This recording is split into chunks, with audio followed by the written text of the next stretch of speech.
Anda bisa mendapatkan kebahagiaan dalam aktivitas apapun sekalipun sederhana. Tapi ketika kebahagiaan itu tidak diiringi dengan ridha Allah, rasanya itu akan selalu sementara. Kita butuh momen-momen baru untuk mendatangkan kebahagiaan itu. Tapi titik poin ketika Allah ridha dengan apa yang kita kerjakan, apa yang kita lakukan, maka Allah akan tanamkan satu cawan yang luas kandungannya, yang bisa menerima setiap keadaan dengan hal yang paling menyenangkan. Apapun yang kita lihat selalu nyaman. Yang kita dapati, kita ridha dengan apa yang Allah berikan. Keadaan itulah yang oleh Nabi itu diungkapkan dengan komen yang sangat simpel tapi dalam isinya. Kata Nabi, ajaban di amril mu'min. Orang beriman itu kalau benar imannya, maka kehidupan itu mengagumkan. Bila dia mendapatkan kesuksesan, dia iringi dengan kesyukuran. Sehingga sifatnya tetap proporsional. Dia sukses tapi ada keseimbangan dengan syukur. Sehingga tidak berlebihan menyalurkan kesuksesannya itu. Dan dengan sifat berlebihan itu hanya memberikan beban pada dirinya. Saya pernah sampaikan kan, di kesuksesan itu identik dengan gaya hidup. Rumus gaya di fisika itu kan selalu F1 banding lurus dengan F2. Apa yang didapat itu yang keluar. Tapi orang tidak boleh lupa bahwa F itu selalu berbanding lurus dengan P. Gaya berbanding lurus dengan tekanan, hukum Pascalnya. Semakin banyak gaya, semakin tertekan hidupnya. Itu bandingan nilai kehidupannya. Nah, jadi gaya itu diperkenankan. Karena itu bagian dari energi. W sama dengan F dikalikan S. Hukum energi kan begitu. Jadi hidup nggak mungkin kalau nggak ada energi. Tapi energi yang terbaik itu akan dihasilkan. Membawa kesuksesan kebahagiaan ketika ridha Allah tertanam.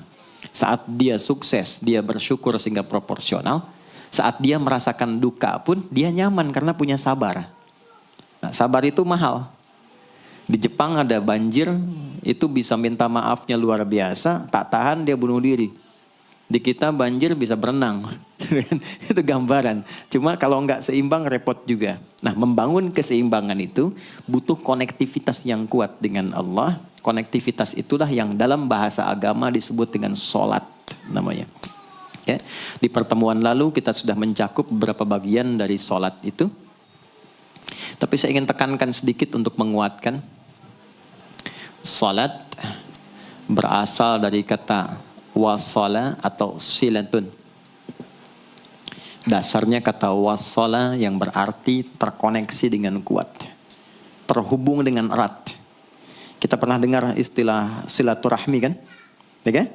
Kalau kita kumpul, bahasa kerennya saya mau silaturahmi kan?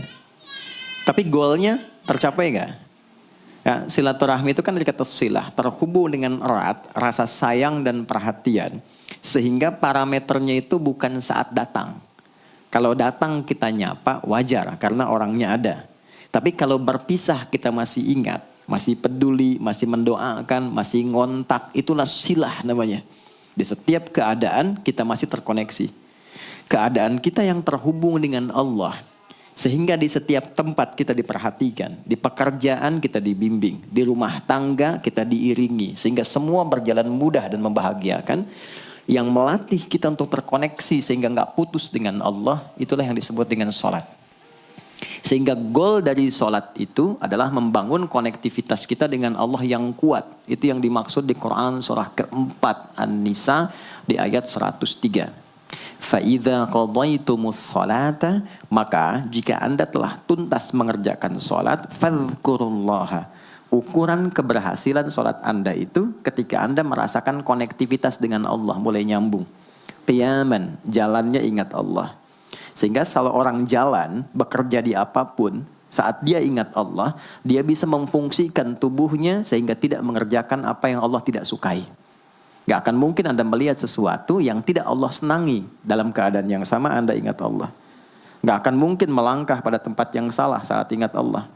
Dan itu tidak mudah. Karena banyak orang keluar masjid pun setelah selesai sholat masih tertukar sendal.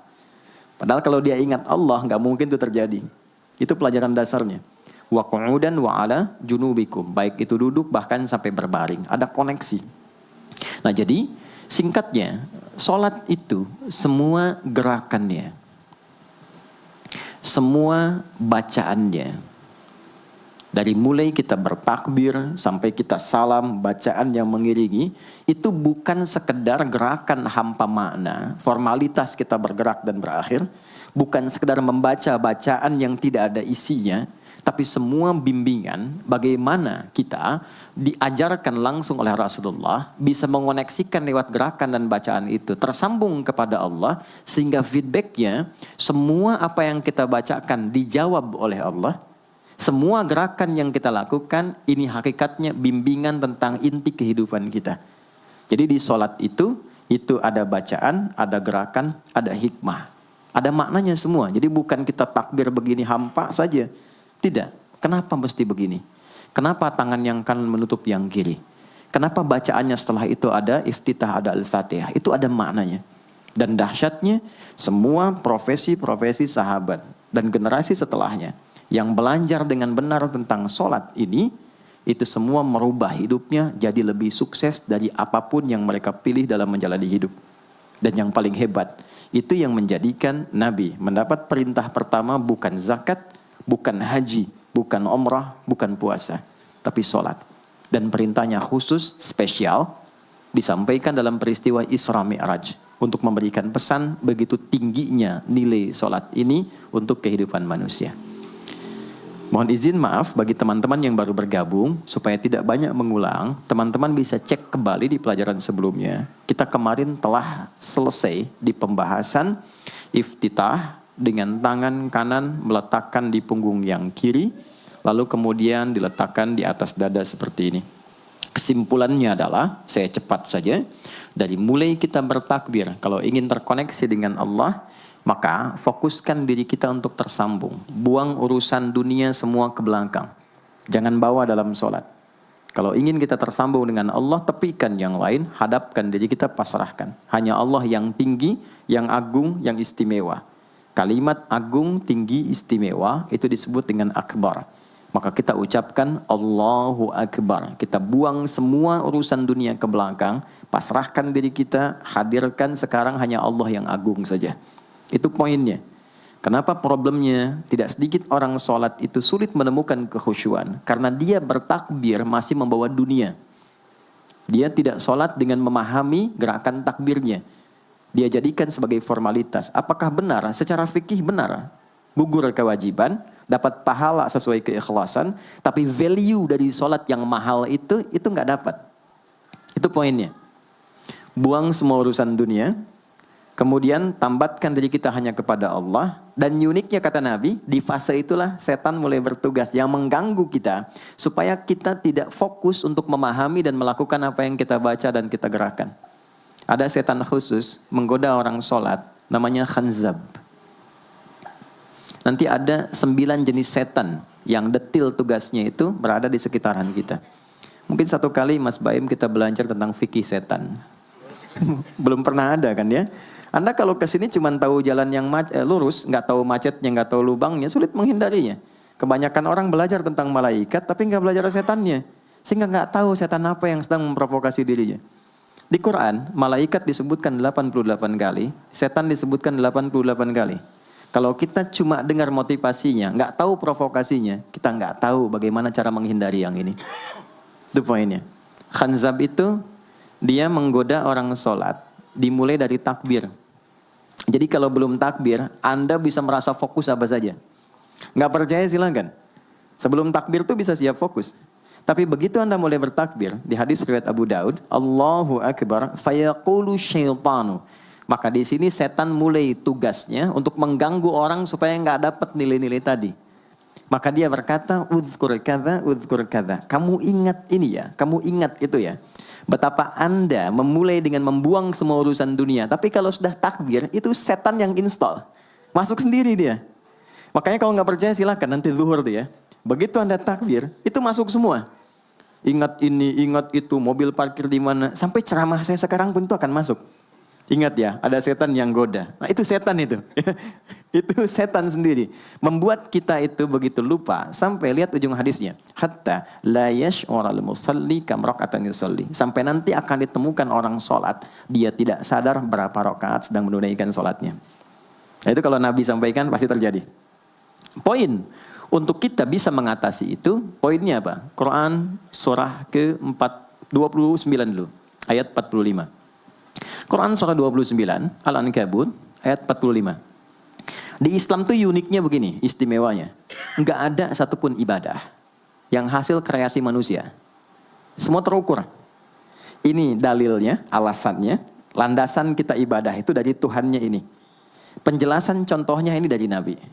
Pakemnya begini, kodifikasi ilmunya seperti ini. Sehingga terjaga sampai kapanpun.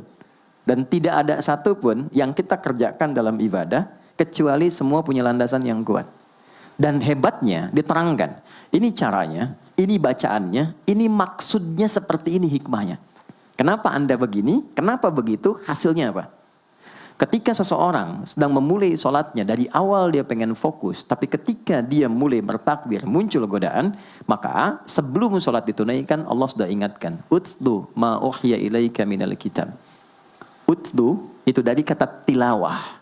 Artinya baca, pahami, amalkan apa yang telah dipahami itu. Jadi sejatinya sebelum sholat, kata Allah kalau ingin menikmati sholatnya, ingin tahu value dari sholat dan dihasilkan seperti orang dulu meraihnya, maka jangan kita terfokus untuk formalitas saja. Yang penting benar bacaan, takbir sampai salam terjaga. Betul, sekali lagi, itu menggugurkan kewajiban, formulasinya selesai, secara fikih tuntas, tapi hikmah sholat yang tadi itu kita nggak dapat. Maka yang terjadi apa? Baca dulu, tilawah, utlu, baca, pelajari dulu, sebelum sholat.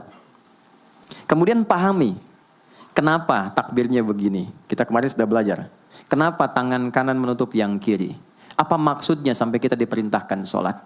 Bagaimana kemudian saat kita baca Al-Fatihah? Kenapa yang dibaca itu? Apa yang jadi bimbingan dari Al-Fatihah untuk kehidupan kita? Kalau sholatnya seperti itu akan merubah hidup kita. Itu langsung Allah sampaikan demikian. Lalu kerjakan, wa aqimis shalah, tunaikan sholat seperti aku tadi isyaratkan, kata Allah. Inna sholata tanha 'anil fahsya wal munkar. Maka jika engkau menunaikannya seperti itu, sholat akan merubah hidupmu. Itu kata Allah tuh. Minimal mendorong kita berbuat jadi lebih baik. Jadi bukan sekadar menjadikan kita pribadi baik, tapi semua yang kita kerjakan menjadi lebih baik. Itu sholat. Itu yang bisa merubah seorang Jundub bin Junadah yang dikenal dengan Abu Dzar al-Ghifari. Ini teman-teman, kenapa Ghifar itu viral? Ghifar itu adalah desa pembegal. Jadi semua sekampung begal semua. Sekampung. Pimpinannya namanya Jundub bin Junadah. Jundub bin Junadah. Singkatnya masuk Islam. Saat masuk Islam, secara singkat saja, Nabi arahkan, diajarin sholat. Betapa sholat merubah hidup beliau, jadi lebih baik. Kembali ke kampungnya, mengajarkan, singkatnya apa? Madinah heboh dengan kedatangan tapak kaki, yang ternyata itu orang-orang Ghifar. Sekampung kurang lebih masuk Islam, dan berubah jadi orang baik semua. Merubah hidup mereka. Jundub orang sukses, setelah itu jadi ustadz. Ini mungkin yang menginspirasi judul preman jadi ustadz. Ini tadinya pembegal semua. Sekampung sukses, jadi orang baik, aktivitasnya berubah, lebih berkualitas. Untuk memberikan inspirasi ke generasi masa depan, bahwa kami dulu pernah begini, dengan sholat kami berubah, kesuksesan kami raih, maka diviralkanlah nama daerahnya. Tambahkan al di depannya, ujungnya tutup dengan i. Maka dilekatkan nama bekennya, kunyah, namanya Abu Dzar. Abu Dzar al-Ghifari. Al-Ghifari itu untuk memberikan kesan begini, saya ini dari Ghifar. Itu kampung jelek, desa tempat pembegal, tapi Islam merubah, saya menjadi lebih baik. Sholat mengarahkan saya punya kualitas hidup yang lebih baik. Itu poinnya. Sejak peristiwa itu, orang-orang Islam dari manapun yang bukan Arab, itu selalu melekatkan nama daerahnya untuk mengenalkan. Islam pun sudah sampai ke tempat saya. Buktinya saya menjadi baik. Ada namanya Muhammad, punya bapak namanya Ismail, punya kakek namanya Ibrahim, kakek buyutnya Al-Mughirah, eyang buyutnya Al-Bardizbah, tinggal di kecamatan Ju'fah, kabupatennya Bukhara, provinsinya Khorasan, negaranya Uzbekistan sekarang.